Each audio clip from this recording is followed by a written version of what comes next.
Her famed grandfather, Ernest Hemingway, took his own life just months before she was born, and years later, her sister would do the same. Now, Mariel Hemingway is chronicling her family's struggles with mental illness in her documentary, Running from Crazy. Joining me now is Mary Guerrera, the executive director of the Fellowship Place, which will be presenting Hemingway's documentary in New Haven next week. Mary, nice to have you back on the show. Oh, thank you so much. It's a real pleasure to be here. So tell me why the Fellowship Place decided to show this documentary.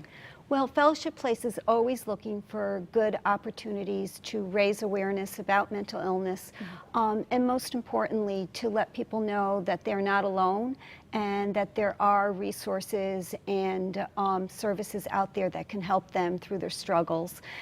Mariel Hemingway has become a fantastic spokesperson, trying to let people know that there is treatment for mental illness and that it's not something that needs to be hidden or that anybody needs to feel ashamed of. Sure. The Hemingway family is so well known.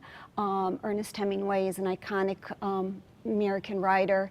Many people know Mariel from her film work, so we just thought that this was a great opportunity to just spark some conversation about mental illness. Sure, and the Fellowship Place itself provides a number of different services and resources for mental illness. Yeah, Fellowship Place is sort of like a one-stop shop in many ways. We provide a really wide array of services for mental illness, for people who suffer from mental illness, that complement psychiatric services. We start with very basic needs. We provide 3 healthy meals a day, lots of opportunities for making friends and socializing. And when people are ready, we also have programs that help them get back to school, go back to work, sure. Find decent housing. We've got a wonderful expressive arts therapy program that helps people express some of the feelings that they have that they may not feel comfortable talking about, but sure. They'll write music about or do artwork. We also have groups that help people deal with difficult Emotions or learning how to make positive relationships in their lives. Sure. We're open 365 days a year, every day.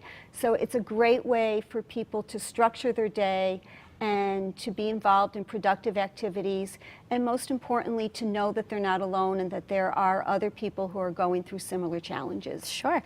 So the documentary is starting next week, but we have a clip of it right now that we're going to take a look at it. It's where she talks about her grandfather Ernest's suicide. Take a look. I always avoided right in here. This is where he killed himself. I was in my late 20s when I found out. I never knew. And somebody said, well, yes, and this is where it happened. And I was like, whoa, I was so blown away. I just had no idea that this was it. But I would not come in here as a kid. Holy freaked me out. So you mentioned that 1 in 4 families are affected by mental illness. Is this hereditary? Some of the more serious mental illnesses certainly run in families. Sometimes people can have a predisposition to mental illness that is then triggered off by something that they experience in their lives. We see with the people that we serve at Fellowship Place that it's not unusual for them to have parents or siblings that are also struggling. Sure. Now, the Hemingways said that they decided to do this documentary to kind of bring attention to mental illness. Marie, would you say there's a stigma associated with it, that maybe people don't necessarily want to talk about it? Yeah, you mentioned that 1 in 4 American families suffer from mental illness. We're probably only about half of the people who need mental health services ever get mental health services. They just don't want to ask, or what typically is the problem? People are really embarrassed. They're not really sure what mental illness is all about. Very often mental illness is swept under the carpet or hidden in the closet, mostly because people are afraid of what other people are going to think. They think that there's no treatment, there's no help.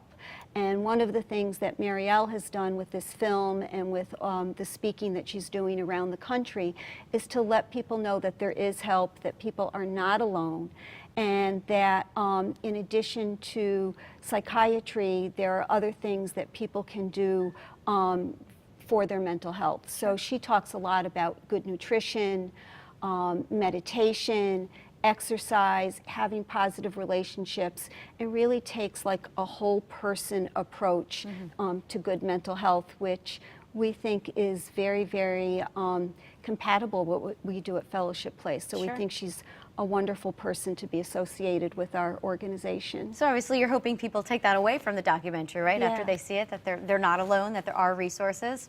And that people will go out and seek out the help that they have, and also be in tune to maybe some of the struggles that coworkers or people in their family are having, and encourage them to go and get help. Very good. Well, let's put the information up on the screen. You could watch the documentary Running from Crazy at Fellowship Place's Dinner and a Movie with Mariel event on June 4th at the Omni New Haven Hotel. For more information, visit fellowshipplace.org.